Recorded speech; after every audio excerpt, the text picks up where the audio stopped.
Okay.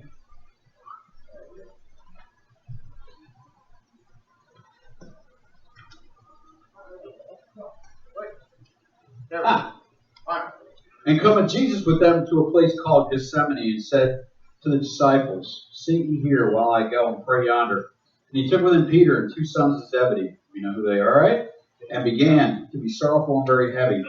And saith he unto them, My soul is exceeding sorrowful, even unto death. Tarry ye here and watch with me. Yes. And he went a little further and fell on his face and prayed, saying, O my Father, if it be possible, let this cup pass from me. Nevertheless, not as I will, but as thou wilt.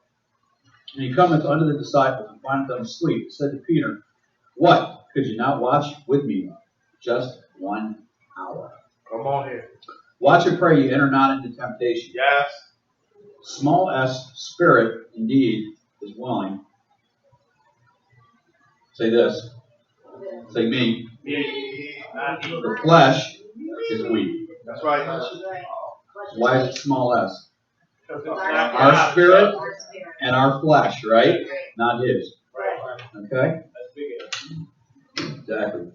Almighty God, who's given us this good land for our heritage, we humbly beseech thee that we may always prove ourselves a people mindful of thy favor and glad to do thy will. Bless our land with a honorable ministry, sound learning, and pure manner. Save us from violence, discord, and confusion, from pride and arrogance, and from every evil way. Defend our liberties and fashion into one united people, the multitude brought hither out of many kindreds and tongues. Endow with thy spirit wisdom those whom in thy name we entrust the authority of government.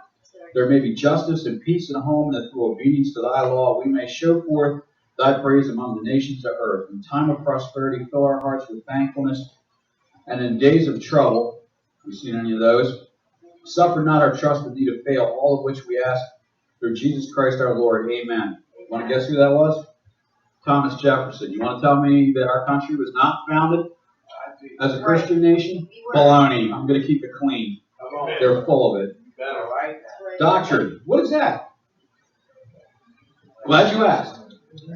Circa 1350 to approximately 1400, Middle English derived from Anglo-French, Latin, doctrina, a particular principle, position, or policy taught or advocated as a religion or government, or a Catholic doctrine, or the Monroe Doctrine. Matthew has this to say in 5, Blessed are they which do hunger and thirst after righteousness, for they shall be filled. Therefore I say to you, what things soever you desire, when you pray, believe you receive them, and you shall have them.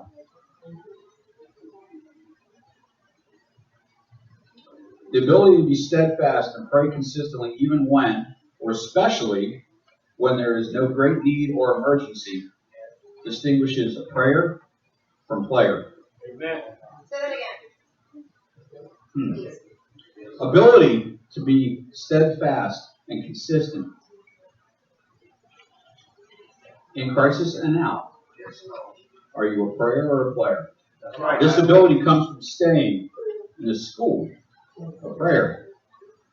School is constructed on the head of the corner, the chief cornerstone, the solid rock on which we are supposed to stand. James says, confess your faults one to another, pray one for another that you may be healed. The effectual, fervent prayer of a righteous man availeth much. All right, so what did we talk about last week? And Elder very nicely wove that in, and had no idea what I was going to say today. We did not confer, and yet you can see how all these are coming together. So, what did John have to say?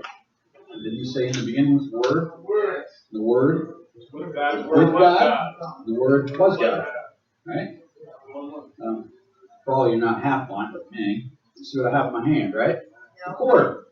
What's on there?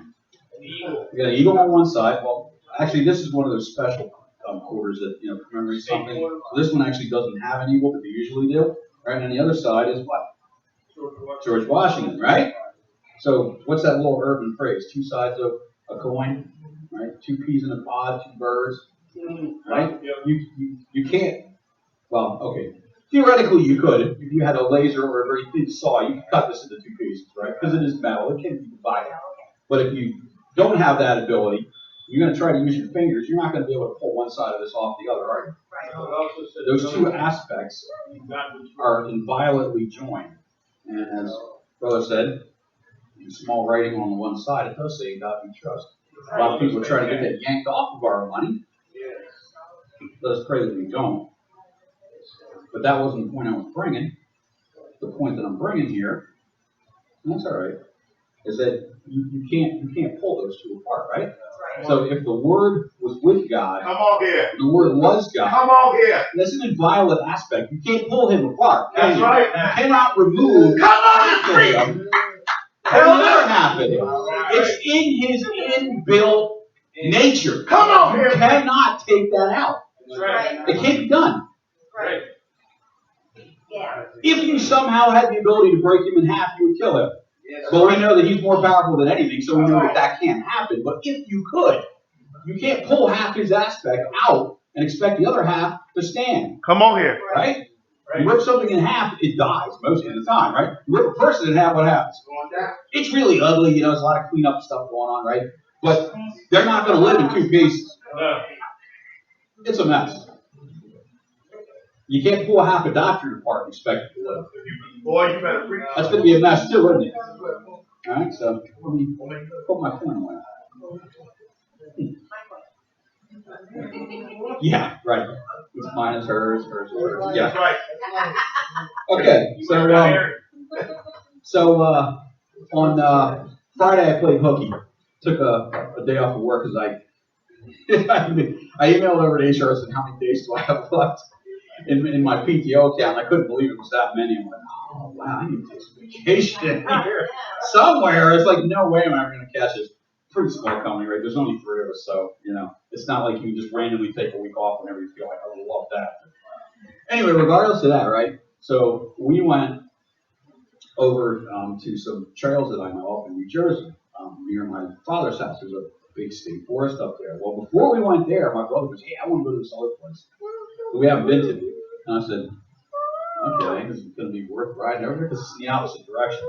And I was wanting to get into the forest to hit the trails that I already had seen. He's like, well, it won't take us that long to get there. So he's like, well, let's just take a little detour over. And I said, well, where are we going? He goes, well, it's an asphalt plant, but it's abandoned. Nobody's been there in a long time. And the funny thing is that I'm pretty sure when we get there, I think I know who owned that. I think I used to be friends with their kids. So we get there, and there's this big tree knocked down. So I says to my brother, well, I had tools. He goes, you really think we can clear that trail out and drive the truck for us? I said, absolutely. So we get out the saw. Jesse's back there. I'm back there. We're sawing away on this thing, and we cut this tree in half and pulled it out, using the truck as an ox. And we got it clear, and we drove through there. And there's these big power lines up there. He goes, oh, they got to be probably at least 400,000 volts, right? These things are probably 100 feet high, big steel towers. And I'm looking at that. It's pretty cool. And I'm thinking about that. I think maybe I can make some kind of message out of that. I think you can. Anybody ever seen a piece of that wire up close? Yes. The ones that are hanging up real high, right? They're aluminum, because aluminum is a whole lot cheaper than copper, at least in this point in our industrialization. But the center portion of that is steel, because aluminum would stretch and it would eventually break. So there's a center steel to take the tension, because you see how far apart those towers are, right? And then the aluminum is what's carrying the actual electricity, right? So if you get near one of those, you don't have to touch it. You get near it. It's called arc flash. It'll hop off of that wire and incinerate you. You'll just go and just disappear.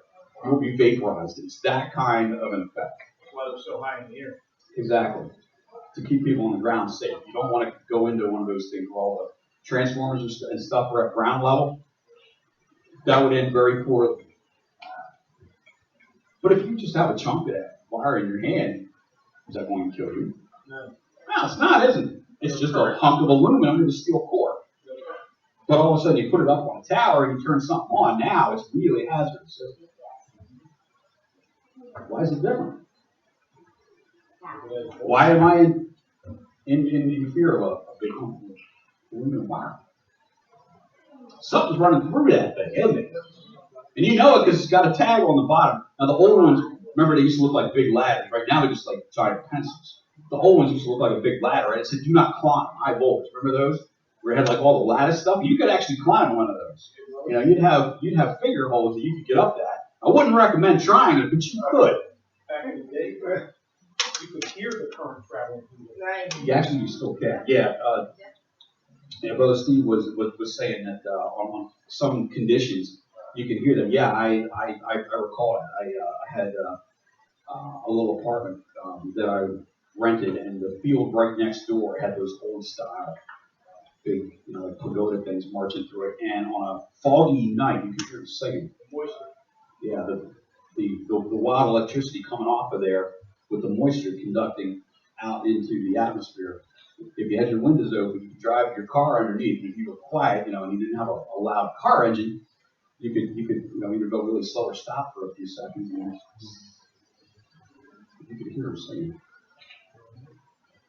So there's a whole lot of danger there, right? They didn't put that sign on here, don't climb stupid, right? They didn't put that here just because they felt like it. You're going to die if you go up there, right? But yet, if I just have a hunk of this piece in my hand or sitting in my garage on the floor, I can kick it and it's no danger. But it's got 400,000 volts in it, I'm not going to get anywhere near it because that arc is going to jump feet and hit me, right? That's why they're so high up in the air. Anybody follow where I'm going here? Yes. Voltage. Okay. No. He said effectual, fervent prayers. That's what I like. Okay, so effectual. Energamy, energy, energetic, energized, electrical, powerful. Power or force. Dynamite, dynamis, dynamis, inertia. What do those sound like that we can easily think of? Dynamic, dynamite, dynamo, energy, inertia, right? Okay. Dynamis. Root word for dynamo. An electrical generator converting rotary motion to electricity. The dynamo is off. You can go up to it and you can hang your arm on that thing all day long. Nothing's going to happen. But if you give that a spin, well, you just probably killed the guy that was standing right there. Right? There's really big, high wires they have. Okay, you can't run a dynamo at that voltage because the windings are inside. There's a whole lot of copper spun up inside of it. Each one of those has a coating. Well, that coating will only handle up to a certain voltage. So out in the yard, if you ever go past any power plant, there's a whole bunch of transformers. They're making a lot of power at a low voltage, running it through a transformer and stepping it up to this huge voltage that they're firing out. So the dynamo might be running, I don't know what they're spinning, 10, 15,000 volts, right? But a huge amount of amperage. You step that up to 400,000, you can send it really long distances without losing a whole lot. Amperage is your problem. Lower your amperage, you keep your voltage steady, the power drop is small. That's why they step it up instead of just sending it out right out of the generators. And they got a quick physics lesson. So like I said, if the thing is sitting there, if it's new and it's being assembled, or if it's down from maintenance, and it's not turning, it's completely harmless. But if you make the mistake of being nearby when that thing starts spinning, ain't going to be good, is it? So if we're not moving, we're not dangerous, are we? Think about that for a minute. Go ahead. I'll give you a minute. Mull it over. If we're not moving, we're not dangerous. That's right. Come on. Is Lucifer worried about us then? No. Oh, yeah, that's one of the guys who goes to church all the time, and that's all he does. Sits in the back, waits to think about, what he's going to have for lunch or dinner, depending on where the time happens to be. Didn't pay attention to anything, to any of the preaching. Pastor says I need to go out and talk to my neighbors, doesn't do it. Movies movies not more important than that. Huh? He fires up his DVD player or whatever. Sits back at home and goes, yeah, it's pretty good. Doesn't tell anybody about anything. And what's the point of going to church? Why bother? Come on here. I hear What you. did one pastor hit now? Yep. That dynamo is not spinning, right? You got, and these things are ginormous. I saw the photos of the ones that are in Hoover Dam. Right? These things probably got to be 25, 30 feet diameter. They are big son of a gun. Massive. Input shafts are like that. Solid steel, right? Coupled to what? Water. That's all it is. Power of water, pushing it, right? Big old turbines stuck onto that input shaft. When you pull the bypass valve and all the water's going around it, nothing's happening, right? You catching where I'm going? The water is bypassing. If we don't spread the word, it's not. You got nothing. What did you tell us we had to do? We're supposed to be what? Baptized? Is what? Water? Is it? Uh-huh. And the generator's not turning. Pull that valve, get that thing up to rotational speed, and that whole big transformer yard outside starts humming. Now, you're talking to your neighbors. Now, you run across somebody at the drive-thru and they say, I'm just having one of them sucky days. And you go, no, our church is just down the street. Where do you not have shift? Why don't you come down and visit us?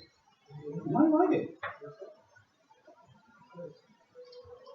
Now our power plant's turning. That's right. That's what's getting active. So like I said, whatever this thing's connected to, right? Might be a diesel engine. Could be a nuclear reactor. Might be a dam. They all do the same thing, right? They're all producing a spin somehow, and that is getting pushed into the dynamo. Dunastai, to be able to have power or ability. Effectual, fervent prayer of a righteous man. Fervent. Zia, to boil with water, to be hot. Metaphorically, boiling anger, boiling love, boiling zeal. You could be boiling for something bad or good, can't you? Yes. Right. If you're boiling for something good, you're witnessing or you're advancing in your job. Your boss goes, this is one of the best employees I have. He goes, always above and beyond what's expected. It's a 40-hour week, and he's probably pulling closer to 50. Now, I'm not recommending to you that you love that. I don't. I feel like I'm never off shift, but that's IT. It is what it is. But you can't just think that good enough is close enough. That's right. Right? So that's your CO for something on a good side. Your CO can be just as bad, right? Can it? Mm-hmm. You can be drugs. You can be a womanizer. You can be lazy. You can be a thief. You can be a drunk. The list goes on and on and on. I don't have to run them all down. Got it. All right. Good or bad? Righteous, Zacchaeus. A righteous man, or a righteous act, or a righteous quest. King Arthur chasing the sword. Knights of the Round Table. The Crusades. Availeth, Ishio. To be strong or robust. To be sound in health. To have power shown by extraordinary deeds. To exert. To wield power. Strength to overcome. To be a force. To avail. To be serviceable. To be able. Can do. We must have desire to be effectual and powerful, and ergomean, to continue forward and remain steadfast and effective. Most of us do not fail God because Lucifer is so powerful We fail because we are weak. Amen. Don't turn over recognition and authority to anyone else when it's your and my personal failings. More often than not, they're the actual problems start with. Amen. Our selfish, weak and wanton flesh is often our own worst enemy, more often than not. 2 Samuel 1:10, and she, Hannah, was a bitterness of soul and prayed unto the Lord and wept sore. So, did she just come down one time and do a little patty cake prayer? And just go, maybe he'll listen to me, maybe he won't. I don't know. I really think God cares.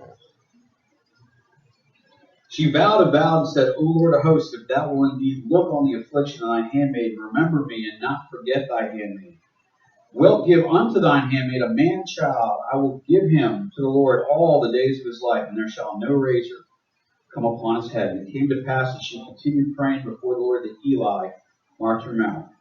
Now Hannah, she spake in her heart, only her lips moved, and her voice was not heard. Therefore Eli thought she was drunk. And Eli said to her, How long wilt thou be drunk, and put away thy wine from thee? Hannah answered and said, No, my Lord, I am a woman of a sorrowful spirit. I have drunk neither wine nor strong drink, but have poured out my soul before the Lord. Count not thy handmaid for a daughter of Belial. Satan, the evil one. For out of the abundance of my complaint and grief have I spoken hitherto. First Samuel. Wait, you said something similar. Then I looked on the paper. No, first Samuel. And Eli answered and said, Go in peace.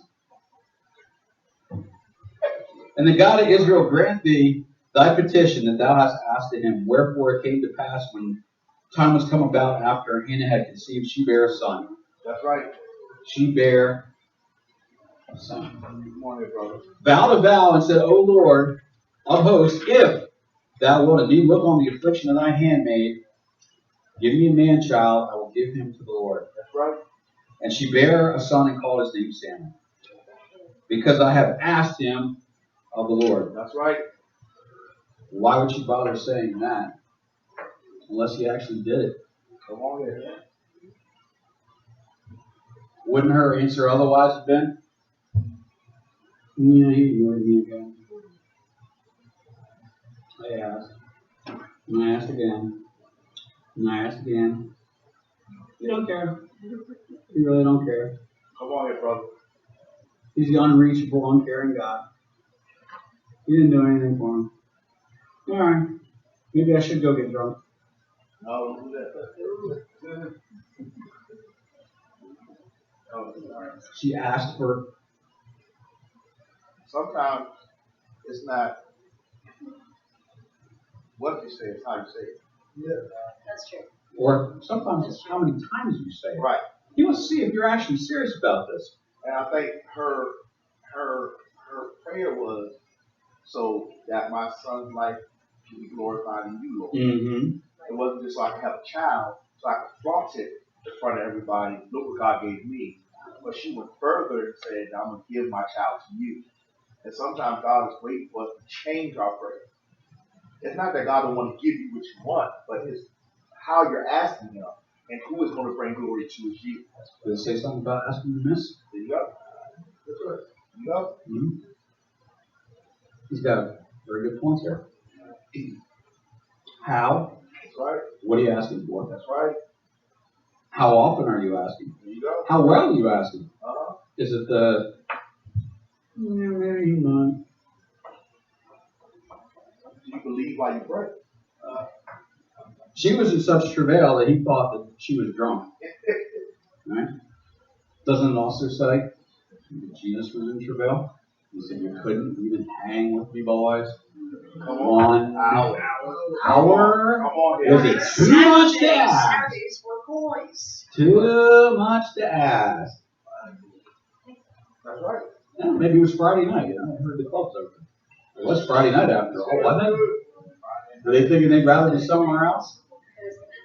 Yeah. You ever saw the movie Air America? He had the theory of Friday night. She said, I asked him of the Lord. So obviously we know that answer. Hey, let's look at Hannah's condition. To be barren in her time was to be cursed. That's right. The neighbors and leadership of the temple would assume that she had done something terribly wrong. Some unexposed sin in her womb had been cursed because of it. We know now that there are many medical conditions that can cause this, but this was not so in those times. People assumed she was a bad or loose woman because of her affliction. She prayed often and earnestly, give me children, lest I die. The Lord heard and honored her grieving. She swore a vow not only to give him back to the one that granted him, but also a Nazirite vow to never cut or trim his hair. When God did his part, she was not slack in remembering. There you go. How many of us ask for something? Come on, get that. Get me through this. Beat this cancer, and I will follow you forever. Come on here. Where are they 6 months later?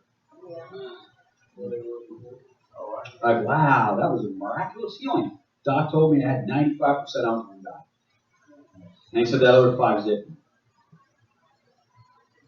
And he came out of it without a spot. And he made all his promises and kept none of them.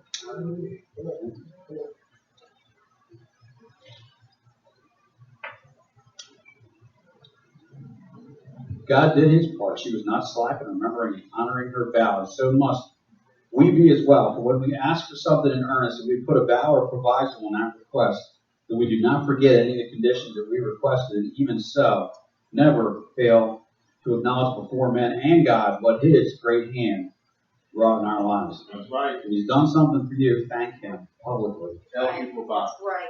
Esther 1:1. It came to pass in the days of Ahasuerus. This is Ahasuerus, which reigned from India to Ethiopia over 107 and 20 provinces. You want to know how big that was? 3.8 million square miles. Population 50 million people. That was 480 BC. He personally had under his thumb 44% of the entire known world population. This guy was no joke. Pretty close to half of the world lived and died under his say-so. That's Ahasuerus. Jump into 3. After these things did King Ahasuerus promote Haman, the son of Hammedatha the Agagite, and advanced him and set a seat above all the princes that were with him. And all the king's servants who were in the king's gate bowed and reverenced Haman, for the king had so commanded concerning him. But Mordecai bowed not, nor did him reverence. When Haman saw that Mordecai bowed not, nor did him reverence, Haman was full of wrath. And he thought scorn to lay hand on Mordecai alone, for they had showed him the people of Mordecai. Wherefore Haman sought to destroy all the Jews that were throughout the whole kingdom of Ahasuerus, even the people of Mordecai. That's why I'm telling you that it was 44% of the world's population. His arm was long. If he swears he's going to eradicate the Jews, it wasn't just a little village that he was going to smoke. He had massive reach and massive power. 50 million. A city of 50 million now is a massive metropolis. Back then it was unimaginable. Mordecai commanded to answer Esther, think not with thyself thou shalt escape in the king's house more than all the Jews. For if thou altogether hold thy peace at this time, then shall their enlargement and deliverance arise to the Jews from another place, but thou and thy father's house shall be destroyed, and who knoweth whether thou art come to the kingdom for such a time as this. What time are we here for? Look at the crazy time. Yeah. That's right. All right. Wuhan hasn't sworn to wipe out the Jews. It's sworn to wipe out all of us if it can. It's an indiscriminate little virus. And yet we're terrified. And Esther bade them return. Mordecai this answer, go together, gather together all the Jews that are present in Shushan, and fast ye for me, and neither eat nor drink 3 days, night or day. I also and my maids will fast likewise. And so will I go in unto the king, which is not according to the law. And if I perish, I perish. Esther, a virgin girl brought from a far-off land and barely yet out of her teenhood, is thrust into the power, position, limelight, and authority of arguably, at the time, the most powerful man on earth. And then she's faced with a terrible dilemma. She must show wisdom beyond her years and realize her uncle Mordecai has either heard from the great Jehovah, and she must be willing to place her life forfeit to serve and save her people, or try to run.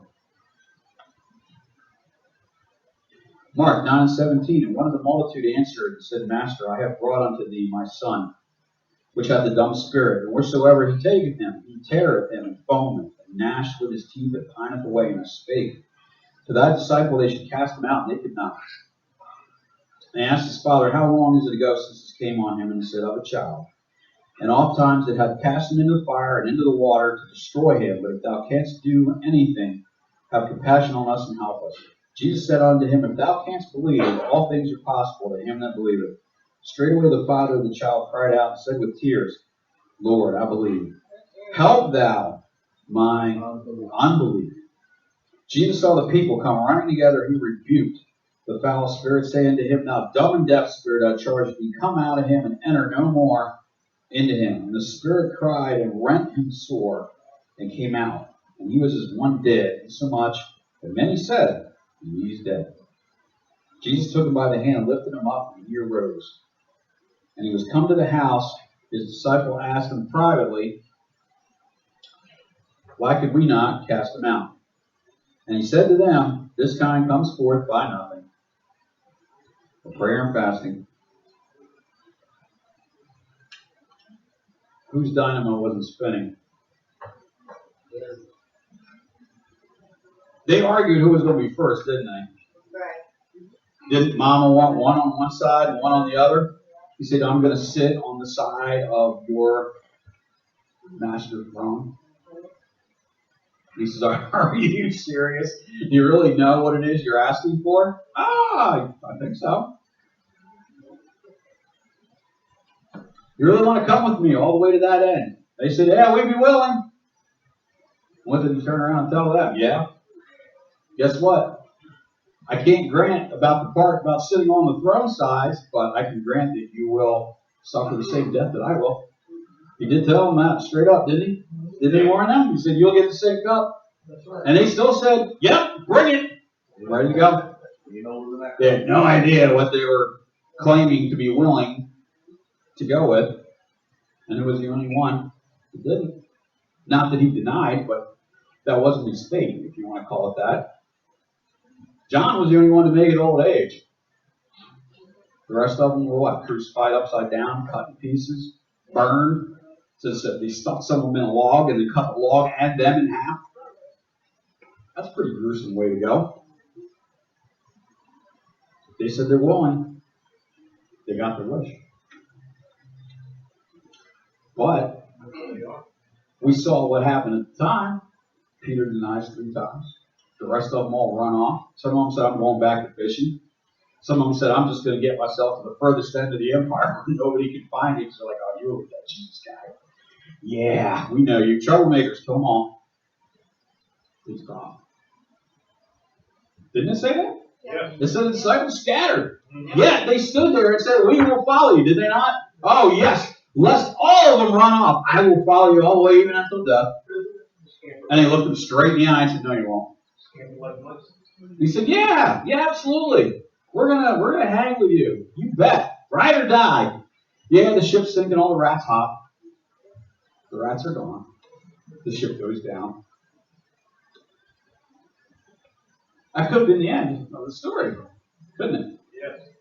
They took off. Why did they have to come back? They didn't have to come back. They chose to come back. But yet Peter, after his ride or die screw up, still did made a big speech on the day of Pentecost. And what did it say the effect of that was? 3,000. Right? Now we don't know if that was only men, because they had that funny thing in biblical counting that women and children were basically pets or something. So, when they started giving their total count, they counted all the men and then they went, oh yeah, and there were a few other people there too somewhere along the way. whatever, right? We find that to be rather offensive, but that was normal for them. So we don't know. It could have been more than 3,000. Or maybe they actually did say it absolutely was really 3,000 of any. Could have been women and children. Could. Does it really matter? Not particularly, other than the fact of mattering to those people that were saved that day. 3,000. Made a difference, didn't it? Right. Made a difference. Now, we don't know where those 3,000 went. Did they stay with them? Did they travel with them on their missionary journeys? Did they start churches back there in the home area? Did they start doing home mission work? Did they say, oh yeah, you know what? This is great stuff. These guys, they speak different. What you got? The unknown who? I perceive that you are too superstitious. Right? The unknown God. Did the unknown God drag them in? No. Well, they saw the authority of the disciples, right? Not their personal authority, but given by God authority. And something was different about that, wasn't it? The unknown God, I'm betting that that little altar probably had weeds. It probably wasn't real fancy. Might have been tilted over a little bit, had some cracks. Who's going to bother tending? They got so many of them. They're getting confused as to who's doing what anymore. They had a multitude. But all of a sudden, these guys show up. It must be Jupiter and Mercury. My gosh, they have power. This is different. Good Lord, what do we have here? He says, yes, good Lord, exactly. Thank you. Let me explain to you who that Lord is. And he did, didn't he? So the crumbling, tilted altar had no authority and no power. Their witness did. There you go. Because over here you had a generator that's not connected to any wiring and is not connected to a power plant. They call those prime movers. A big engine that spins them. You got a crumbling wreck over here that doesn't do anything. You can go into an old industrial plant, and there might be a whole row of generators. You can stick your hand on the output leads. They ain't going to do anything. They're not turning. You go to a new power plant and grab it, and they're going to be like, yeah, no, well, because there ain't going to be anything left to bury. So who had a spinning power plant at the time? It wasn't that crumbling mess over there. It was an unknown God. It was these guys that showed up, and they were so confused that they figured they had to be true gods in man form walking among them because of all the things they were able to do. Were they doing that on their own superhumanity? Yeah? Were they Marvel? Were they DC Comics? Yeah? Could they fly? Could they shoot rays out of their hands? Yeah? Laser eyeballs? See through walls?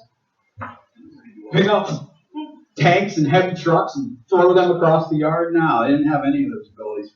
But it wasn't anything that they were doing themselves either, was it? It was that word that they gave to the people that had power.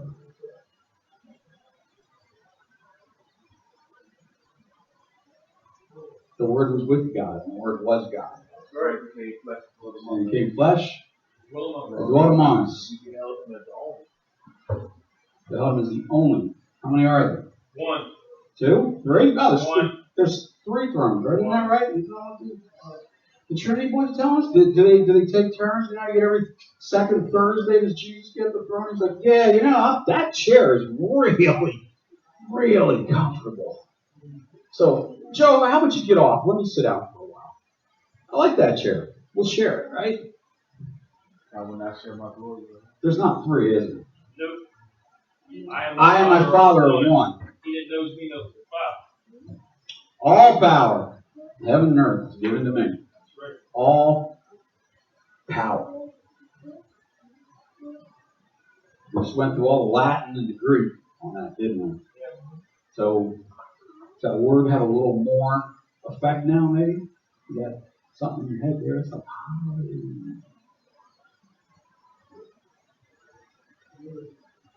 one half and the other, inseparable.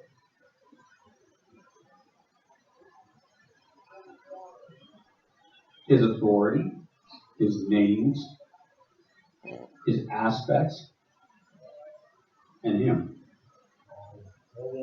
Two sides, one coin. If it were not so, then John lied. The Word was with God, the Word was God, and the Word is God. Was means past. Did it stop being the Word? Well, if he said that he changes not, yesterday, today, forever, then if the Word was God, the Word still is God, and the Word shall be God. That's right. Come on here. Unchanging. Ever.